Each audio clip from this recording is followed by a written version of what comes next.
La ciudad es la mayor responsable del cambio climático. Esa es una realidad que hasta el momento no ha sido muy discutida. Todos ya conocemos de las consecuencias del calentamiento global, de sus orígenes. Antaño, interrogantes, discusiones científicas, escepticismo sobre esta nueva realidad.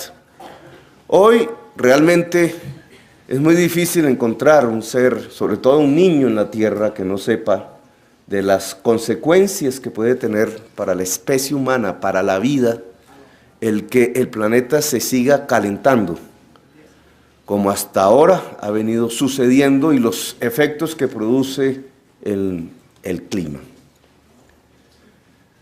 Poco hemos profundizado sobre en dónde es socialmente que se produce la gran responsabilidad del calentamiento global. Algunos todavía piensan que se debe a un fenómeno natural, a un signo de los tiempos que por azar se instaló en nuestra vida en las últimas décadas del siglo XX y las primeras del XXI. El calentamiento global es producido por la humanidad, pero no por toda la humanidad, por sus clases más pudientes y fundamentalmente en las grandes ciudades del planeta. Y creo que por acá hay que comenzar a discutir el tema. No es exactamente el productor campesino, el pescador, el que provoca, multiplicado por millones y decenas y centenares de millones de campesinos de la tierra, o por decenas de millones de pescadores, de marinos, etcétera, los que realmente son en su mayor parte responsables del calentamiento global. Son los sectores más pudientes que viven en las más grandes ciudades de la tierra. Y lo son por su manera de consumir. Son pudientes porque tienen una gran capacidad de consumo muy superior al resto de la sociedad. Pero esa gran cantidad de consumos implica tales procesos de producción, tal gasto de energías y de calorías que producen lo que hoy llamamos el cambio climático. Obviamente, cómo adaptarse al cambio climático, que es un interrogante, y cómo mitigar el cambio climático, que es otro interrogante, nos acuden como las dos grandes preguntas que cualquier dirigente político, cualquier dirigente de la sociedad, cualquier ciudadano o ciudadana tendría que responderse hoy. Adaptarse es una cosa, mitigar es otra cosa. Mitigar es detener el calentamiento global, es impedir que produzca el peor desastre de la humanidad en la historia de la civilización.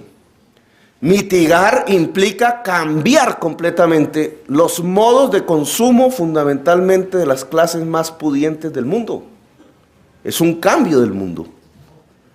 Cambia las estructuras de la sociedad, cambia las mismas estructuras de poder tradicional, por lo menos aquellas que se establecieron con tanta violencia y conflicto en el siglo XX. Implica en el fondo una profunda democratización de la humanidad. Mitigar implica cambio de consumo, cambio de producción. Cuando estudiaba mis primeros semestres de economía, me enseñaban mis profesores del modo de producción.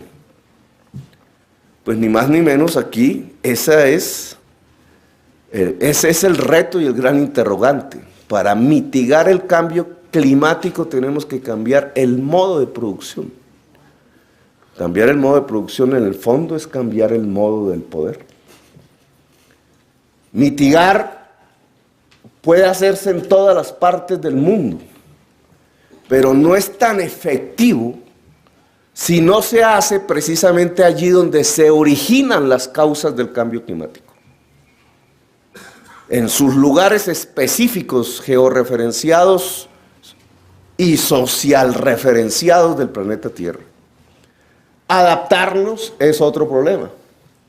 Dado que el cambio climático nos afecta a todos y todas, no digo que por igual, pero en todos los lugares del planeta, porque ocurren cambios drásticos del clima, puntas, picos, etcétera, cada vez es más riguroso en sus diversas etapas.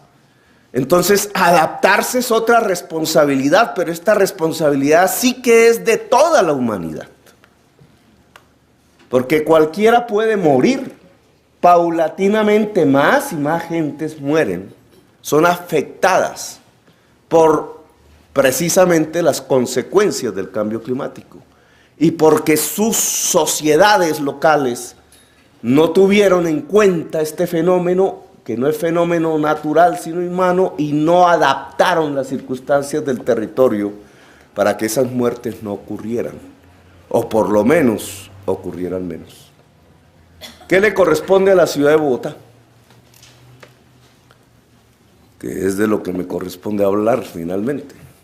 En medio de ese contexto, Bogotá causa calentamiento global, no en las mismas proporciones que Sao Paulo, y muchísimo menos en las mismas proporciones que las ciudades norteamericanas, europeas o del sudeste asiático.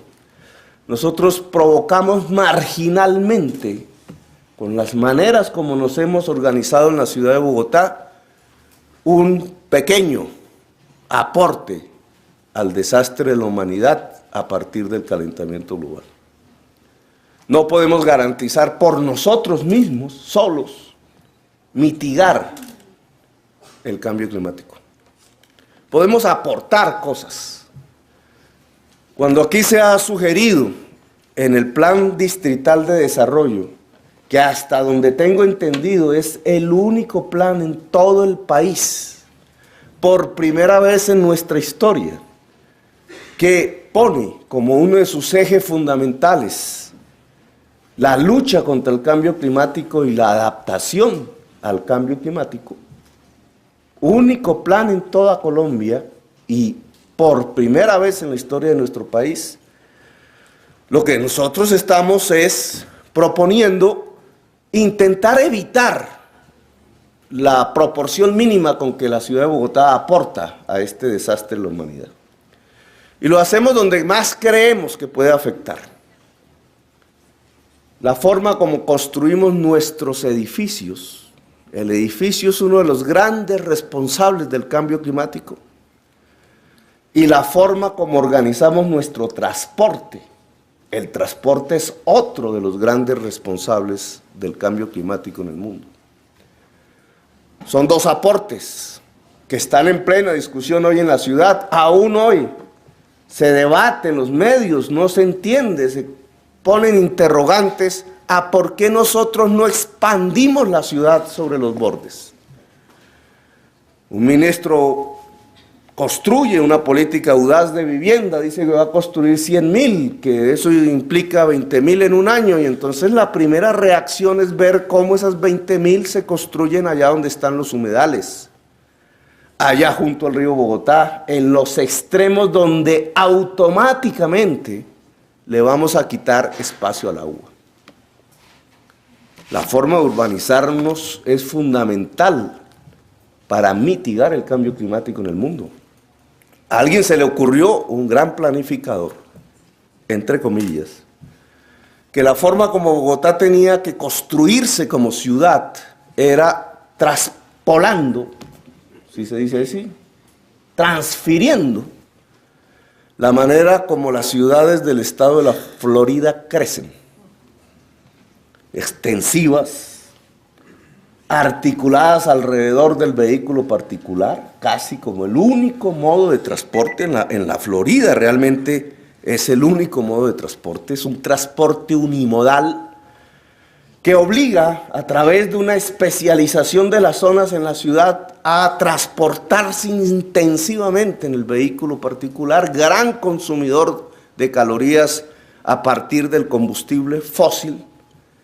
En el estado de la Florida era posible por la enorme cantidad de tierra, de oxígeno, incluso de agua, Pero lo que hoy tenemos que decir ante el fracaso de traer el modelo de la Florida como modelo urbanizador de Bogotá, que se construyó como una ciudad europea, al inicio, después de la época precolombina, es que el modelo del estado de la Florida es insostenible inclusive para el estado de la Florida. Que incluso los norteamericanos en sus discusiones urbanísticas tratan de corregir el haber construido sus ciudades extendidas a partir del uso preferente o único del vehículo particular. Y que nosotros no podemos mantenernos en ese error. Error que tiene una fuerza detrás de tipo político, de tipo social, inmensa y creciente. Los propietarios de vehículo particular, que creen que el mundo debe girar alrededor del movimiento de su automóvil y que todo lo que le obstaculiza ese movimiento rápido de su automóvil debe ser barrido. Cuando se organiza un presupuesto alrededor de este objetivo fundamental, vamos camino hacia el desastre de la humanidad. No nos quedarían ni 4 décadas para poder discutir siquiera estos asuntos, porque estaría asignada de muerte la especie humana. A nosotros nos toca cambiar los modelos, no solamente el modelo de urbanizarnos, de respetar el agua, de liberarle espacio al agua. Así es que la ciudad de Bogotá, al construirse sobre un lago, al estilo madrileño, no porque Madrid tenga lagos, sino en el centro del país, sin río navegable, esperando invasiones de piratas donde nunca iban a llegar, bajo una concepción feudal del mundo español que llegó aquí a conquistar. Esta ciudad se empezó a construir sobre un lago, por tanto su desarrollo urbanístico permanentemente, contrario a la tradición de la misma civilización humana, ha sido construirse contra el agua, escondiendo el agua, tapando el agua, construyendo sobre el agua, ensuciando el agua, malversando el agua. De 40.000 hectáreas de humedales que tenía esta ciudad, hoy nos quedan 800. Y aún es pecado decir que para salvar esos 800 hectáreas de humedales, no dejamos hacer una avenida para vehículos particulares. Aún es terrible decir, cuando ya nos quedan los últimos 800 de 40.000 en el occidente de Bogotá, que es pecado no construir esa avenida. Pues esa es la forma como las resistencias del poder se estrellan ante la dramática realidad que nos implica transformarnos para mitigar el cambio climático y, peor aún, para adaptarnos al cambio climático. ¿Qué decir de los rieles y de los buses? Discusión que ha llenado los papeles periodísticos y los noticieros sobre Bogotá. Que es que los rieles no están estudiados. Y en cambio el Transmilenio sí. Y resulta que nosotros tenemos 50, 60, 70, 80 años de estar usando, desde antes de 1948, los rieles. Resulta que la ciudad de Bogotá usaba los rieles antes que los buses a gasolina. Resulta que en nuestros procesos de planificación, en el que estuvo, entre otras, un genio de esta materia, el señor Le Corbusier de Suiza, planificaron la primera ciudad de Bogotá, la ciudad que se modernizaba en los 30, en los 40 y en los 50, sobre la base de los rieles. Antes que sobre la base de los carriles del automóvil particular, solamente que olvidamos nuestra historia. Olvidamos por qué el automóvil le ganó al riel. En una fecha trágica, 9 de abril de 1948. Hemos olvidado hasta la parte fundamental de la historia bogotana. Si es que sobre la base o aprovechando la excusa de esa insurrección popular, quemaron el tranvía, levantaron los rieles, aquí de manera violenta, imitando lo que de manera pacífica se hacía en los Estados Unidos de Norteamérica. Que igual las grandes empresas de vehículos particulares, ante la innovación que significaba el vehículo particular en la sociedad, usando combustible fósil baratísimo, empezaron a levantar los rieles de los famosos ferrocarriles que por películas de la conquista del oeste veíamos nosotros cómo se levantaban en la conquista del lejano oeste. Por eso hoy Estados Unidos tampoco tiene una gran red ferroviaria. Bogotá la perdió. Y cuando empieza la crítica, bueno, ¿y por qué no usar nuestros corredores ferroviarios si están ahí? Es que no tenemos que comprar predios, no tenemos que comprar lotes, están ahí. Hay que cambiar los rieles, electrificarlos. Entonces viene la gran pugna. ¿Cómo se le ocurre, alcalde? ¿Qué estupidez está hablando? ¿Saben de dónde sale el interés por decir que esto es una estupidez? No del tema, del cambio climático. Porque desde la perspectiva del cambio climático, al usar los rieles, nosotros usaríamos la electricidad en el transporte, como en 1948 el Partido Conservador proponía en Bogotá. Porque ya hay quien se inventa la tesis de que los rieles son de izquierda y los buses de derecha. Un problema de racionalidad. Al usar nosotros nuestra energía eléctrica, ¿qué estaríamos usando? El agua para mover nuestro transporte. Porque esta energía eléctrica es fundamentalmente energía hídrica. No estaríamos usando el fósil, que es hoy uno de los principales responsables, a través del petróleo y el carbón, del calentamiento global. Mitigar el cambio climático se llama eso. Pero aún habría, desde el punto de vista de la economía verde, una segunda paradoja, a la que llaman algunos estupidez y falta de planificación. Y es que nuestra energía eléctrica es la tercera parte por caloría, cuesta la tercera parte que la misma caloría en el combustible fósil. Si nuestro transporte se moviera por energía eléctrica, como se proponía en 1948, nos transportaríamos con la tercera parte del valor de la energía con la que hoy nos movemos.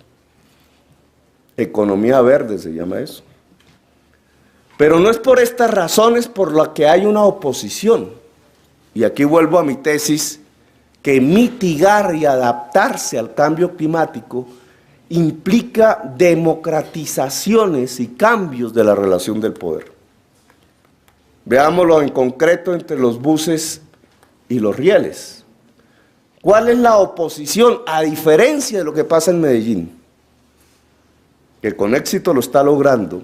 Y a diferencia de lo que pasa en las grandes ciudades del mundo, en todos los continentes, incluidos los Estados Unidos de Norteamérica, ¿cuál es la resistencia para que en la ciudad de Bogotá, contra los rieles, se opongan los buses? Un problema de poder. No es más, no es un problema de matemáticas, ni de estudio, ni de pensar que es una estupidez el riel. Es un problema de poder determinado por dos realidades jurídicas y históricas. La jurídica, una ley dice, el sistema de transporte masivo en cualquier lugar del país no podrá ser operado por el Estado si allí hay competencia de particulares. Pero si no hay competencia de particulares, podrá ser operado por el Estado, es decir, operado públicamente. ¿Qué significa esto? Que los buses son operados por particulares, por razones, 100% por particulares, por razones históricas, después del 48. Generaciones de familias han vivido incluso del transporte público de la ciudad y se han heredado. y son cada vez más poderosos, porque el cambio de la forma de transporte del bus los enriqueció, sobre todo en la última década.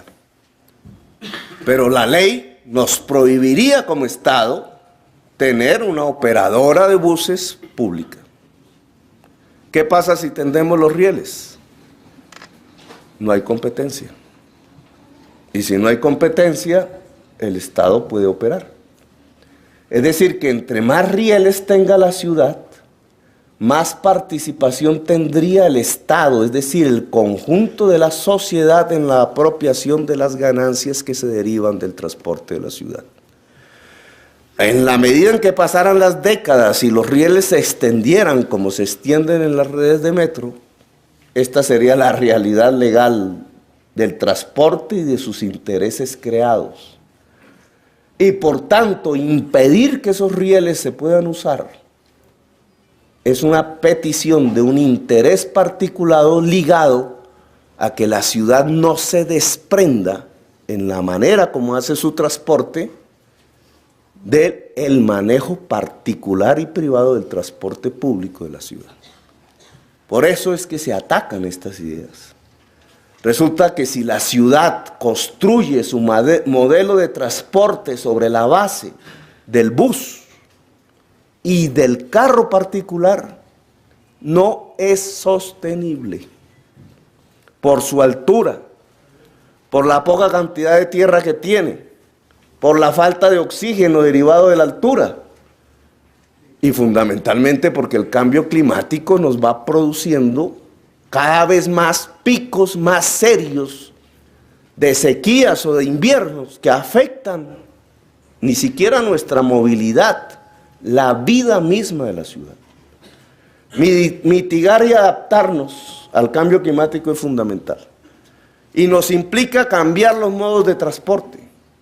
Nos implica cambiar las formas de urbanización en la ciudad. Incluso, aunque más marginalmente para los bogotanos, nos implica cambiar los métodos de consumo. Nos implica un nuevo relacionamiento con el agua.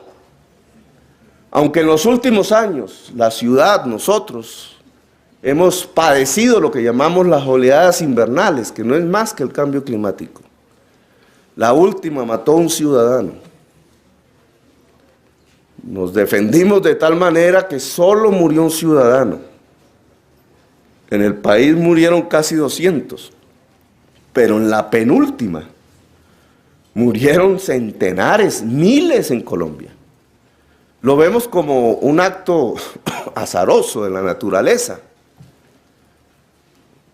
Podemos seguirlo observando así. La ciudad ha podido defenderse un poco mejor de las oleadas invernales, pero las oleadas invernales no van a ser las más graves. Según los estudios de los científicos, lo que nos muestra de lo que más nos tenemos que preocupar no es de la oleada invernal, es de la sequía. Porque según ellos, de las regiones y de los territorios de Colombia, diferentes unos de otros, las dos regiones que serían más afectadas por oleadas de sequías agudas, dado el cambio climático, son en su orden La Guajira y Bogotá.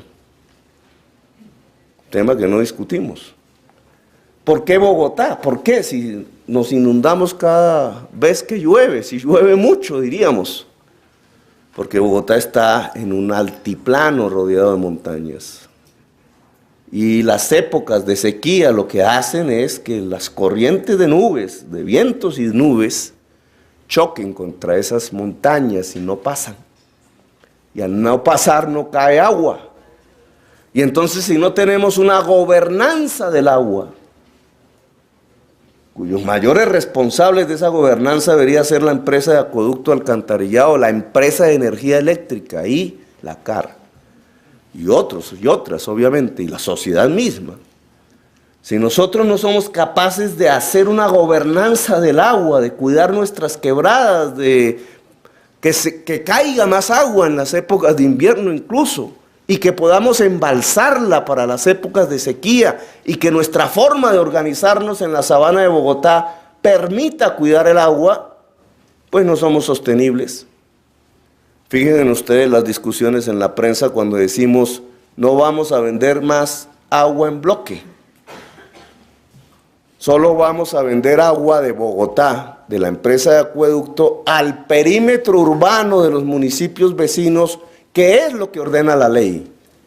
Fíjense en la discusión que se desata. ¿De dónde viene esa discusión? Hay quienes entienden que Bogotá le va a quitar el agua a la población, la va a matar de sed. Si uno lee un artículo de esos, se convencería de ello. Pero no, es muy diferente vender el agua en bloque que el agua domiciliaria dentro de un perímetro urbano de un municipio. ¿Por qué? Porque al vender en un bloque, el volumen de ese bloque urbaniza la sabana de Bogotá. Y porque los intereses ligados a la construcción y a la urbanización expansiva en la sabana de Bogotá, lo que quieren es esa venta en bloque. ¿Por qué nos traen el tubo del acueducto de Bogotá a Napoima, decían? ¿Para quiénes?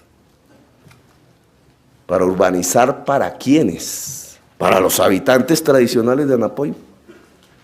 Para los habitantes tradicionales de Cajicá o de Zipaquirá, que conozco muy bien. No, para procesos de urbanización al estilo español, al estilo del sur de España o del estado de la Florida, que entre otras fueron los que provocaron los derrumbes económicos de esas dos economías, la norteamericana y la española, en estos años que acabamos de pasar. Tienen la economía española en el fondo ese tipo de especulación inmobiliaria. Pues nosotros hemos dicho no vendemos el agua en bloque.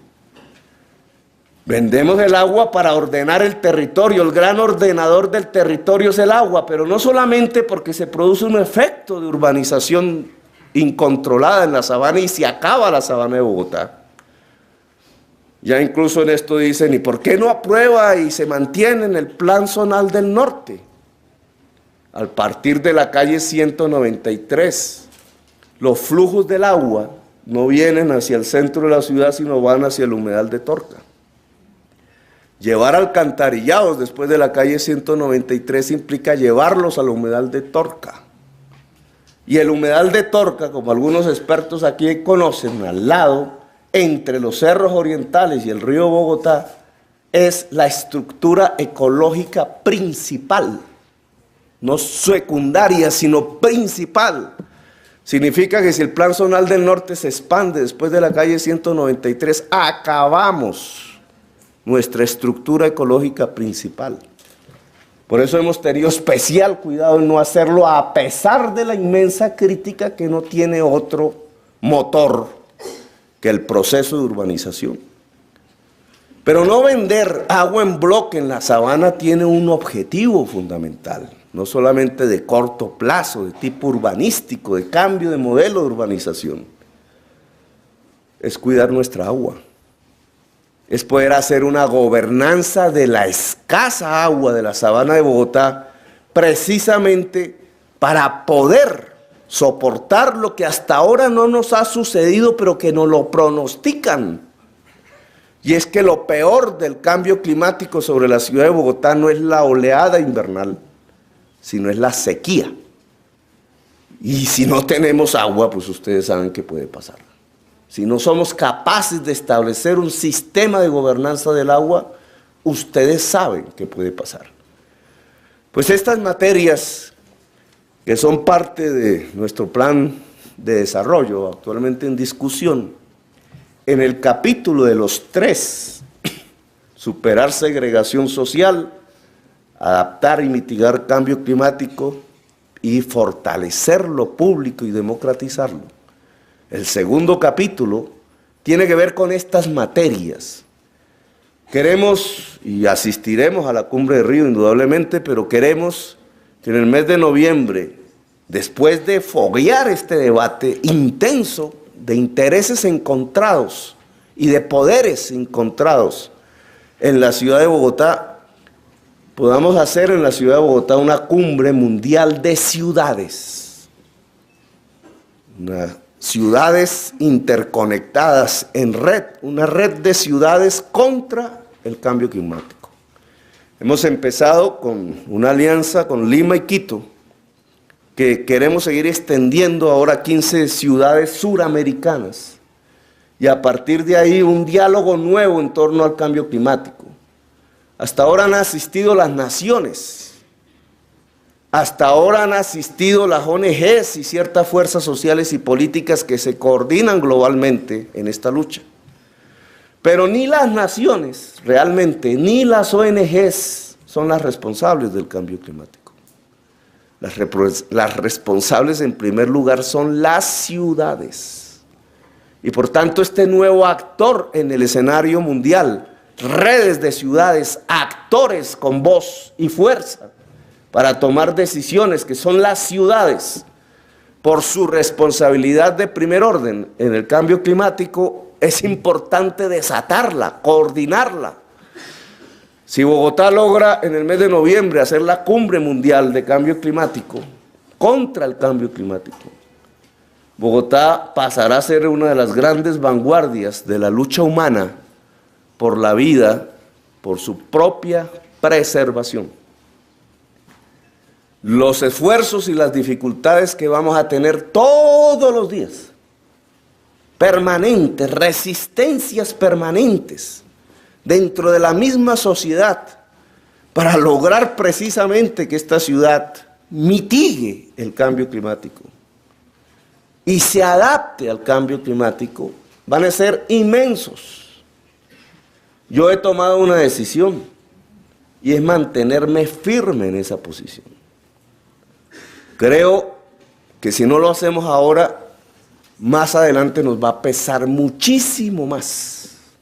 Y ya no en términos de palabras ni de luchas políticas, sino en términos de acumulación de vida y sostenibilidad de la vida en nuestro territorio. Por eso concluiría diciendo, el desarrollo no puede ser visto más como la supeditación del territorio y de la sociedad a los fines del desarrollo. Durante un siglo ha sido así, o más. Es el desarrollo primero, el territorio se organiza alrededor del desarrollo. No, el desarrollo es una forma de progresar a partir de la sostenibilidad del territorio y de la sociedad que se construye en ese territorio. El territorio y la sociedad se vuelven hoy fundamentales si queremos hablar de economía, de desarrollo, de tasas de ganancia, de procesos productivos, de ramas productivas.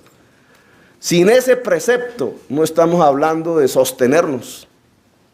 Y si no nos sostenemos, no vivimos. Gracias, muy amables, por su atención.